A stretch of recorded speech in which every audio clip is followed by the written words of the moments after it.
In a world where digital reigns supreme, few remember the hum of an old analog TV, the static flickering like whispers from another time. But in the forgotten corners of our lives, not everything has moved on. Some things remain, waiting, watching. For Elliot, a young man burdened by a strange inheritance, the journey to his grandmother's isolated house seemed simple. Pack up her belongings, tie up loose ends, and leave the past behind. But the past has a way of clinging to us, and in this small, remote town, the static hides secrets far darker than Elliot could have imagined. This is not a story about the dead.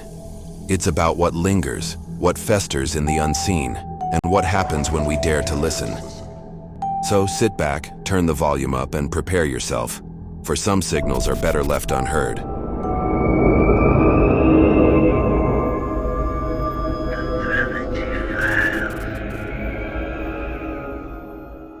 Our story begins on a desolate road at sunset. A beat-up car rattles along, the engine whining. Elliot driving down the highway, the golden sun sinking into the horizon. The world felt empty, isolated, like it belonged to someone else. Inside the car, Elliot checks his phone, which flashes no signal. He groans, tossing it aside, grumbling. Why did it have to be here, Grandma G? Middle of nowhere with 0 bars. Great. Elliot glances at a framed photo of his grandmother on the dashboard. His grumbling stops for a moment, replaced by a flicker of sadness. If it weren't for the inheritance. The car pulls up to an isolated house. It's dark, the windows grimy, and the porch light flickers faintly. The house stood waiting, silent and ominous, like it had been expecting him. Elliot steps out of the car, grabbing his duffel bag. He stops at the creaky porch, hesitating, thinking to himself, creepy, real welcoming. The door creaks open on its own, startling him. Inside, the air smells musty. A dusty analog TV sits in the corner, its screen dark but humming faintly. Eyeing the TV. Didn't think these things even turned on anymore. Shrugging, Elliot heads upstairs, his footsteps echoing in the silence. The TV seems to draw the room's attention, its faint hum resonating in the silence. Its hum grows louder as the shadows in the room seem to stretch and move unnaturally. The house felt alive, as though something was always watching. The screen fades to black, leaving only the faint hum of the TV lingering in the background. The clock strikes 3:33 a.m. Elliot stirs awake to the sound of static. Groggy, he sits up, scanning the dark room. Shadows stretch unnaturally along the walls, moving slightly with the pulsing static. Irritated and uneasy. What now? He throws off his blanket and heads downstairs, the static growing louder. The analog TV glows faintly in the living room, tuned to channel 3, a channel that doesn't exist. Elliot approaches cautiously, his breath fogging in the suddenly cold air. The static hum fills the room. Elliot whispers under his breath, "Okay, that's creepy." The screen flickers, and a grainy image of a girl appears. Her face is half hidden by shadows, her wide eyes filled with fear. Tears stream down her face. Elliot freezes. He can hear the girl, softly, trembling. "Elliot, I've been waiting for you. Please, help me." Elliot steps back, his skepticism breaking under the weight of the heavy air. The whispers crawling from the screen grow louder. The air thickened, pressing against him, like a warning. Elliot grabs the remote and presses the power button, but the TV doesn't respond. The girl's whisper turns into frantic sobs, her imploring voice cracking. "Please, Elliot, don't let him get me. You're the only one who can stop it." The TV abruptly shuts off, plunging the room into silence. Elliot stares, breathing heavily, his heart pounding in his chest. From behind him, a faint whisper echoes. "Elliot." He whirls around, but the room is empty. Shaking his head, he mutters to himself, "Just a bad dream. Yeah, that's all." On the dark TV, as a shadowy figure flickers across its screen, unnoticed by Elliot. The next morning, Elliot drives into the small town of Stillwell. He enters a cluttered antique shop, the bell above the door jingling faintly. Martha, a middle-aged woman with nervous eyes, stands behind the counter adjusting her glasses.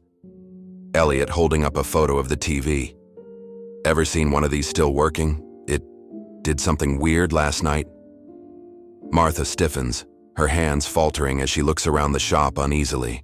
Martha lowering her voice. "You're staying at your grandma's place, aren't you?" Elliot frowning. "Yeah, why?" Martha hesitant. "That's the last house in Stillwell with a working analog. People say it's connected to the disappearances." Elliot, confused. "Disappearances?" Martha glances out the window, her voice dropping further. 30 years ago, kids went missing. No bodies, no traces. Gone. Martha softly speaks. "Grace's family's been here a long time, hasn't it?" Elliot's expression shifts from skeptical to uneasy. He steps back, shaking his head. "What does my grandmother have to do with any of this?" Martha nervously replies. "I don't know. But that house, people say things started there." Elliot doesn't respond. He turns abruptly, leaving the shop as Martha calls out behind him. Back at the house, Elliot steps inside cautiously.